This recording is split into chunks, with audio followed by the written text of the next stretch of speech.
Hi, and a very warm welcome to Stories with Saachi. Today we have a very special guest with us. We have Mr. Vivek Atray, who's a former IAS officer.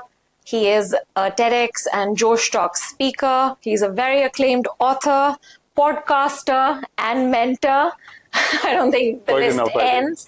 And he's authored many books, and he has a new one coming out very soon. He's also the recipient of the Chandigarh Sahitya Academy Lifetime Achievement Award. Lucky break. And we are here in Chandigarh, which is our hometown. We're going to have a fun chat. Sure. So you're a true polymath, being an administrator, an author, a mentor, a podcaster. You have so many different interests, and yet you managed to maintain excellence in all of them. How did that happen? I wouldn't say excellence, but I think I do try to maintain a high level of participation. And sometimes you get lucky breaks like awards, as you said. Recognition doesn't come very easily in society. It comes by, and sometimes you do harder work in something else where you're not recognized. I remember, to start on a lighter note, actually, you mentioned polymath and everything. So there was a boss of mine who gave me an outstanding report one year that he's an outstanding officer.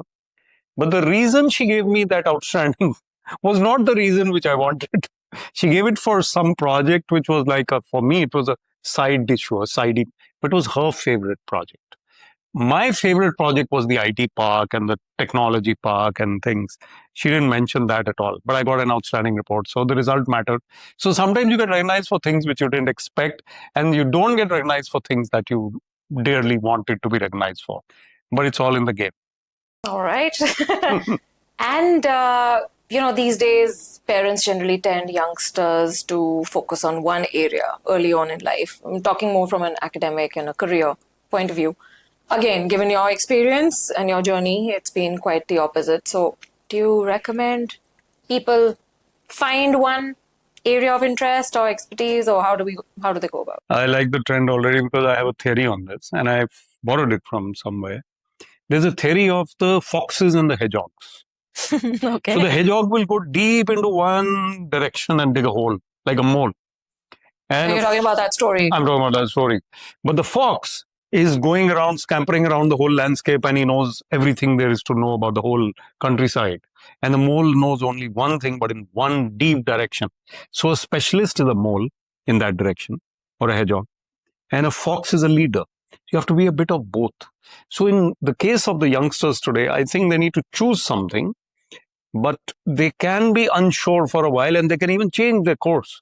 I mean, all of us, I think, are changing our courses of our careers in many ways. I was in cricket, then I was in service, and now I'm in speaking and writing and whatever. You can never be sure. So I think we have to be multidimensional in terms of talent, in terms of awareness, in terms of skill. Maybe 2 or 3 things you can be good at, not one only. Like if you're a numbers person, I know you and I are not, but if you're a CA and you also play the guitar, that adds that dimension to life which you need dearly. Otherwise, being a numbers person can be dreary, according to me. And if you have that multi-dimension, then you're better off in life. Even in your main course of work, you will do better because you have those other dimensions to come back to the main work. And lastly on this, if you are finding it difficult to choose a career and you are trying to get a specialization in something, it's okay to fail or not be sure for a while, especially for the youth. Life will sort a lot of things out on its own. So go for one, but then also create awareness in other directions as far as you can. So basically, just be patient and grow, and of course, life teaches. Own your creative skills also. Whatever creativity you have within you. Like I can't dance for nuts. I can't cook for nuts. I can write a bit. I can speak a bit. I know a few languages, like Francais, I was saying French. Bonsoir. Bonsoir. So, and then one is a little like presence of mind is there. But I may not be good at certain things like numbers again. I'm a maths person, but I'm not good at accounts. So you recognize your limitations and explore the rest of your repertoire. And since, again, you've had your hands in different, buckets. Yes. So what do you think is the one skill or value that anyone may need to succeed? I think the one skill, it's a very difficult one, but the one skill you need is balance. Balance. So That's interesting. I've never heard very important anybody say skill you that. need balance. So communication, of course, I would have said, which is a skill at a very practical level. But the skill of balancing your life, the time management part, the prioritization, the part about knowing when to stop in one direction, and then you pick up something else which is more important in that sense. So the 80-20 rule I follow, and it's Pareto's principle, which is basically you prioritize those 20% things which will give you 80% of the output. And you leave those 80% things which will give you only 20% of the result till later. They are not that top priority. Another interpretation of the 80-20 rule is you prioritize 80% your work and your career. But that 20% is your time, your self-development, your family. That 20 to 30% is vital to the context. So I think you can manage it that if you have that balance in mind. That's actually an excellent answer. Even I've Thank never you. thought of it. You'll get excellent answers. I'm being very non-humble. All right, brilliant. So now just going to touch upon your interest and passion for cricket. Very good. That's something I missed in your introduction. No, so you're no a issues. passionate cricketer. It used to be. And you also played in the under-19. I played under 19. So like Aman, your brother, who came on my show with you. Yeah. And this is a great returning the favor type of You can say episode. that. No, it's not. So Aman and I have been playing cricket earlier, and under 19 came to me because I was a very serious cricketer in school days. I used to get coaching with Mr. Azad, who was Kapil Dev's coach. And Kapil Dev was about 12 to 15 years our senior. I hope I'm not getting the numbers wrong anyway. So then Mr. Azad would be a very strict coach. So I had no choice but to become a good cricketer, because he would see that everybody is like bad playing straight and technique and stuff. So if you're regular, you will become a good cricketer. I had some skill and talent as well. But then I realized after the under 19, my dad said that you better do engineering, because cricket will not get you a career unless you're playing for India. At that time, I was 18. So at 18, you should know whether you're playing for India. Nowadays, 14-year-olds are Suryavanshi and all. Amazing. 15 now. But the point is that I became a little depressed at that point, because I wanted cricket in my life. And I realized that it's not going to be my life. So it was heartbreaking at 18. But then I went to engineering. Why did you think it's not going to be your life? Because of the whole India. Because he said that you have to take a call now and go for engineering in Kurukshetra, where I had to go, NIT. And then the coaching part would be in Chandigarh, so I can't get that coaching, and then I can't remain that level which I am required to play for India. Although Kumble, Srinath, Dravid, I think Dravid also, all these guys are engineers who played for India. But for me at that time, it was like either engineering or cricket. And when I went to the college, it reduced. I played inter-engineering college and all. I remember hitting a match-winning six also for the engineering college. But then that didn't really work. So then I had this phase where I was feeling low. But then cricket remained with me. And my dad's tournament started once he passed away. And since the last 3 decades, you've been 30 years. My uncle Kapoor Saab, Sushil Kapoor ji, hats off to him, tributes to him, and he's still going strong at 84. And I was 24 when we started, so he was the one. And 30 years later, we're proud of it, yeah. And many of the cricketing legends now, or the ones who may have even, past their peak, have been associated. Yeah. No, even the current players like Rishabh Pant, the Pandya brothers, they've played our tournament. So the last few who played for India as well as our tournament were these. But before that, 130 Indian cricketers, Kapil Dev included. When he was about to retire, I think he played in 93, the second edition of our tournament he played, yeah. So you've seen them literally, grow in their careers. Dhoni, Nehra, Yuvraj, Harbhajan, they all played our tournament. Rohit Sharma, Ganguly. So our tournament is pretty big. So my cricket, instead of my cricket, the tournament became bigger than me. And I met Mr. VVS Lakshman in Bangalore recently. I saw a photograph. Yeah, and I was happy to do my bit for BCCI, whatever I can. But he was very appreciative of the tournament. And even Mr. Gavaskar, I met him once, and he knew our tournament. So I think So I don't need to add anything else. But you've seen some of these, great players really grow in their career. Is there something that you noticed, or is there some Yeah, no, this is a very important point. attribute? I think the attribute, apart from the balance I was talking about, because there again they have to balance their life with the rest of their life. Secondly, I think that determination and that perseverance, and then never say die. So you get these setbacks. We've all had setbacks in life, and those setbacks will push you down. My second book is called Dubeji Bounces Back. So you bounce back. They push you down and you bounce back. That's how life should be. So the ability to bounce back despite the adversity, and people may even laugh. Resilience, right? Yeah, resilience. They may mock you also. Relatives. I think the girls of India who are playing for India in whatever field find it even more difficult.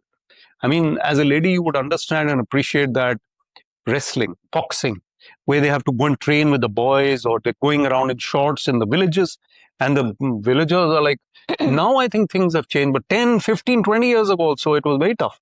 So to play any sport for the country is a great achievement for any Indian youngster. Yeah.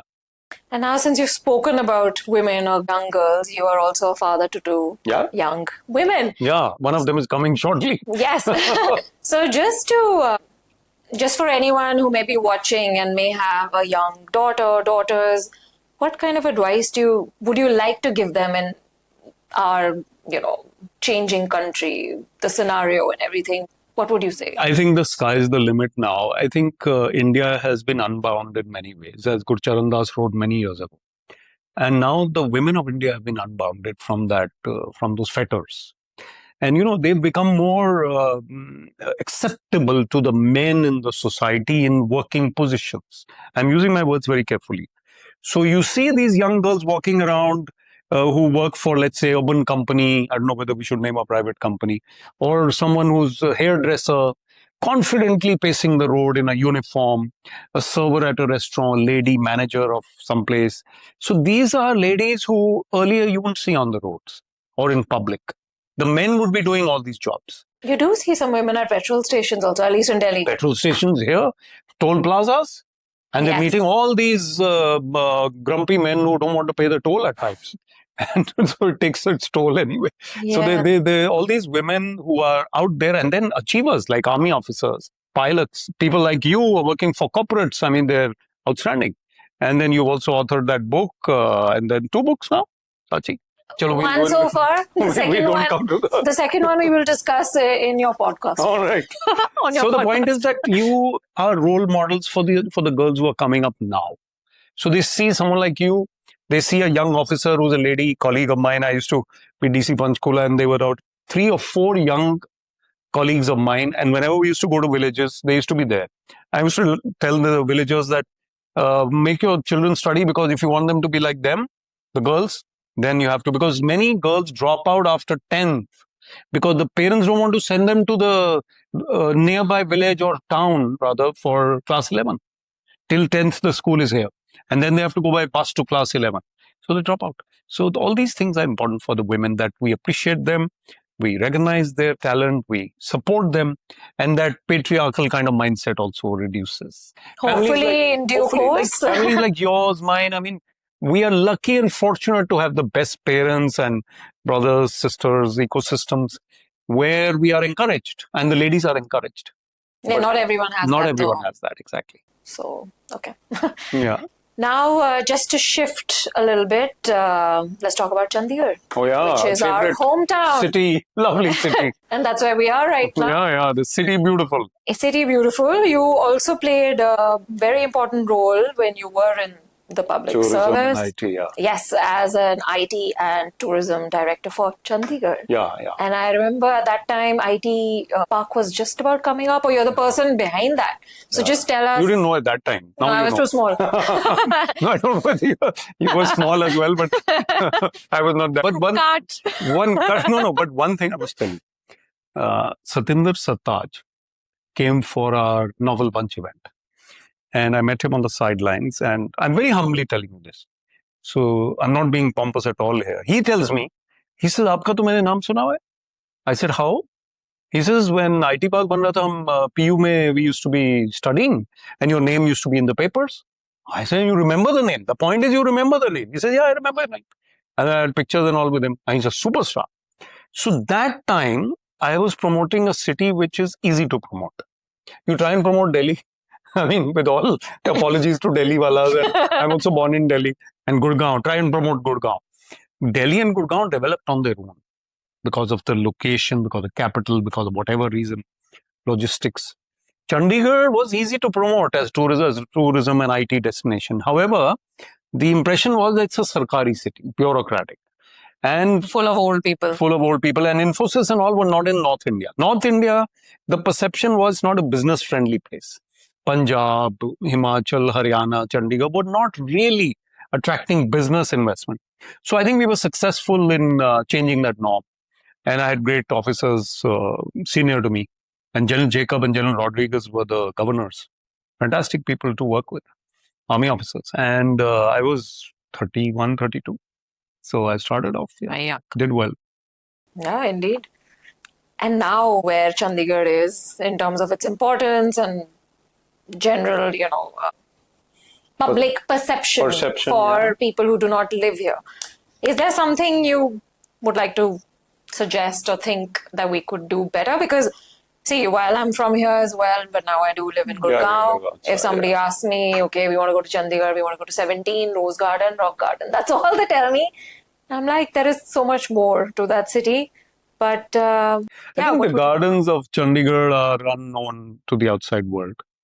You go to any of them and they are so gorgeous. I mean, most of the time nowadays they're full of yellow flowers, the amaltas in the heat. And then Chandigarh's trees have been designed in a particular way that all year round you'll have blooming flowers somewhere or the other. And there's a scientific way in which they've been planted in those days by the planners. So the greens of Chandigarh are the main USP of Chandigarh, you know that. And then the rock garden, the lake are, we think that, we think of them as usual things. But if you go to the lake for a walk, every day also, just the other day, the day before I was there in the evening, and it's spectacular. You see the skyline at the back and you see the mountains at the back and then the feel of the lake. And you take pictures there. I take some pictures there and there are many who do. They think they're photographers too. So we love the city. And Chandigarh also has this quality of life, as you know, which is fantastic. Now it also has jobs. We were the ones trying to get jobs into Chandigarh and people had to take otherwise a decision either to stay in Chandigarh for the quality of life or to further their career elsewhere. I was one of those. You were one of them who went out. Yeah. So we have to rev Chandigarh up a bit more in the job scene. But it's better than before. There are 34 takeoffs now from flights. We used to have 2. And the airport is really nice. And I think lots of people come here for further connectivity to the Himalayas. Absolutely. But Chandigarh itself has picked up a lot in business and economy terms and jobs. And many CEOs have, after COVID, they've settled there and working from home because their parents are here and they may be global CEOs, they're working here. Many of them. And businesses are also picking up. So it's gradually, it's a work in progress. But I think Chandigarh has done well. Traffic can be controlled better. Yeah. We can clean up the city a bit better. But then it's an endless conversation. Yeah, but I think otherwise it's a great place to... 7 out of 10 marks. That's a good report card for a city like Chandigarh. So now let's talk about your life as an author. You've authored so many books. 6 books. Which is your favorite? My favorite is my first because of Move On Bunny, which was my... Tell me about that. Tell us about the name. Yeah. Move On Bunny Kapoor, actually. Bunny Kapoor was the man who was restless. He would keep on shifting cities, jobs, girlfriends, relationships. He would be like never settled. And when I wrote that, it was a rom-com. It was a funny book. I used to write humor. And the 6 episodical stories in that conjured up the book. And it was pretty successful. But I couldn't write, I realized, a full-length story. So I wrote 6 short stories in that, which made the book. Later, I wrote Dubeji Bounces Back, which was one novel, one story, and one guy who used to bounce back, as I said, from adversity. But was that out of imagination? No, most of it is imagination. So people used to ask me, are you Bunny Kapoor? Are you Raghav Dubey? I said, I'm not that. I wish I was at times, but I wish I wasn't at times. So you assimilate your experiences. And you, like, for example, if I write about this episode that we're doing, I write about it. and I change the name, I change the format, I bring in two other people into it. Then there's something else happening. So you fiction, you use real life experiences, but you fictionalize them. So I did that, and it was good fun. And then Finding Success Within was my main book, is my main book till today. And I think you talk about it a lot whenever you're going and speaking because my to motivational students. Speaking goes with that. Yeah. And then came these 3 collections, The Middle of Everything, It's Still a Wonderful Life, and now Not So Randomly Yours. Yes, congratulations. Thank the you, book is launching very soon. Yeah, we're going to have a picture at the end. Tell us something about the new book. So it's a collection of 120 random forays. Which is your my column. And random forays is basically, the name came about as random musings, which you were mentioning. Yes. And it came up to forays later. So it is random topics, but not so random analysis within the topic. So now, Not So Randomly Yours is the book. It has humor, it has governance, it has Chandigarh, it has relationships, it has travel, it has... I'm not selling the book, I'm just describing the book. No, please tell us one favorite anecdote or chapter. There is a chapter known as If a Cafe Could Perceive Us. A cafe, okay. Yeah, so you go to a cafe and you perceive the cafe. You like the cafe, you go there again. You like the coffee, you like the servers, you like the ambience. Now, if the cafe could perceive us, the cafe likes us or doesn't like us. So the cafe, and as a being, likes certain customers and doesn't like other vibes. So the vibes that we carry. So I've talked about that. So Not So Randomly Yours came about because the topics are randomly selected, but the treatment is not random. So I go deep into it. And you were asking me about one particular topic. Anecdote, yeah. Yeah, so I've got a topic called If a Cafe Could Perceive Us. So in that, I write about how a cafe perceives the customers. Like you go to a cafe, you like the coffee, you like the servers, you like the ambience. But if the cafe likes certain persons and doesn't like the others, how would that turn the table kind of feeling be? So a cafe likes the vibe of certain people. And I like this word, the vibe. I mean, with all due apology, neither of us is Gen Z. There is no you Gen are almost Z Gen Z. You're almost Thank Gen you Z. for being kind. So vibe is a word from the Gen Z. And I love the word. So the thoughts that you carry are you. And it's not how you look, it's not how we are, but it's what we are from within. So that vibe is what the cafe perceives. And the cafe likes certain persons and doesn't like certain other persons. So maybe a person who is carrying a bad vibe, angry vibe, actually gets some inconveniences in that cafe because something keeps happening that prevents that person from coming there again, because the cafe didn't like that person. So it's a humorous. It's there's a lot of philosophical humor, I would say. Which works, right? We all need humor in this day and age. It definitely works. There's one on book launches. I'm going to have my book launch tomorrow. And there's one on book launches that some people are there only to be seen by the author. And they don't really want to be there, but they just want to show that, hey, I was here. So then they have to go somewhere else. So it happens. So as long as they buy their book, it's fine. Sometimes they don't. But they want to show we forgot something. No, I'm on the stage. So they mark the presence. Okay, yeah, thanks for coming. Oh. Okay. But humor is very important in life. If I add a point here. In writing, especially if you can talk about that. Definitely.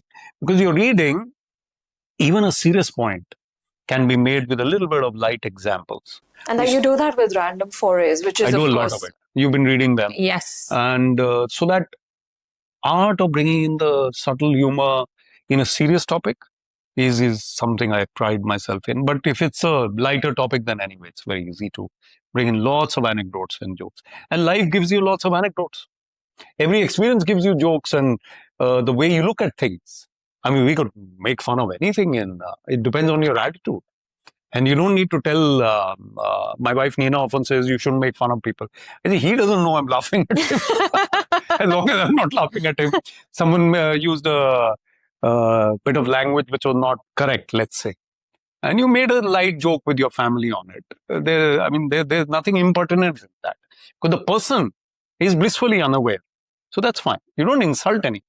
Humor writers take gentle jibes at society. And do you use this in your public speaking as well?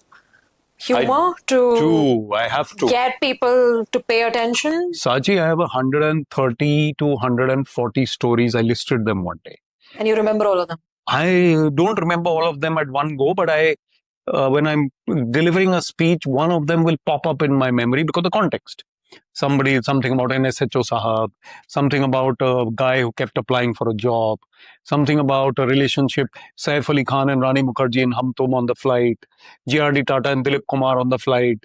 So all these anecdotes come up, and some from my own life. So how you present them humorously, as well as sometimes philosophy, learnings from them. Like there's a boy who lost his arm, and yet he became a judo champion because he knew one move, and the coach taught him that one move, and he was perfect at that one move. And because the other guy could not get out of that grip until he pinned down the other arm of the boy, which he didn't have. So it's a great learning that even a setback can become a plus point. So inspiration at times. And I've learned a lot from you also when it comes to public speaking. Oh yes, you've been doing well. Thank you. So what do you think makes a public speaker memorable, from somebody stand out as a speaker rather than just being I think it's a great question. perceived as a confident person I think on it's a stage? great question. I think it's about how you made people feel. You know that saying, it's not about what you said, but how you made them feel. So they felt something in your presence. Whether you said something, or they may not remember.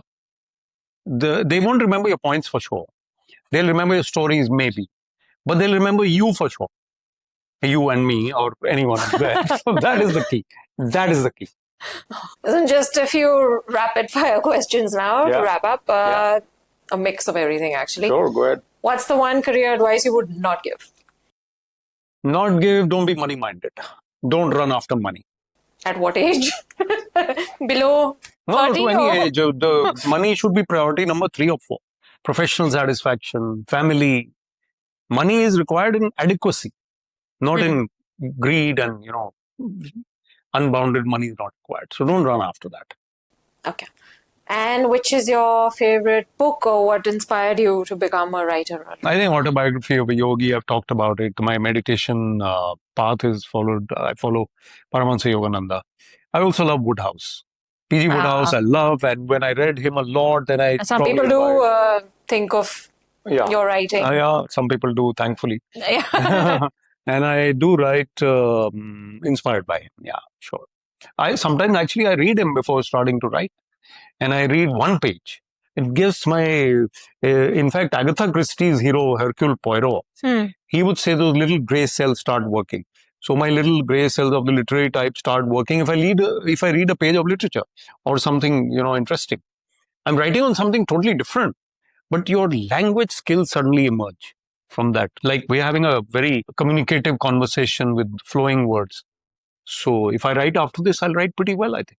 And so will you. Maybe this inspires the next random foray column. Sure. One habit that changed your life?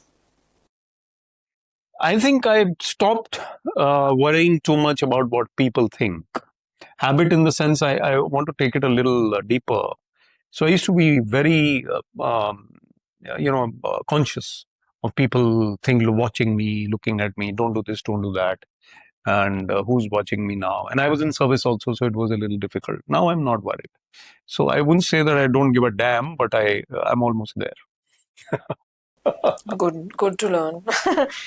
And if your life were a book, what would the title be? No, I'm really not interested in having a book on my life, but if it would be there, I think hopefully it would be dynamic and positive energy would be part of it. That would be the title. No, it would be something. We need a title. Maybe Energy Unleashed or something like that. Okay. That sounds very inspiring. Yeah. One last question. You've met all sorts of people in your life, bureaucrats, celebrities, this and that. What is that one quality which you think is uniform across all of them in a good way and perhaps in a bad way as well? I think a very important point is the level of their consciousness, the level at which they think. So lowly thinking and pettiness is not a part of successful people I've seen. If they're very successful, they cannot be petty. And they rise above in circumstances where people think of only the narrow objectives and the narrow-mindedness. These guys are thinking aboveness, and they're looking beyond what people can see, and that's why they're so successful in a sport, in a company. J.R.D. Tata. I mean, look at Ratan Tata. Look at the people who Very succeed. humble Humble also. also. I Humility, think that's a quality that great quality. Humility is a great don't. quality. I totally agree. We can all be pompous. Even the Patwari is very pompous at times, but the chief secretary may not be. So I think it's important that we remain grounded. Yeah, I think that's a brilliant note to end on. Absolutely. You brought out some portions of me which I had not anticipated that I'll be talking about them. That was such a fun and engaging conversation. Thank you so much for this time, and see you soon Thank you. in person. Great to be here.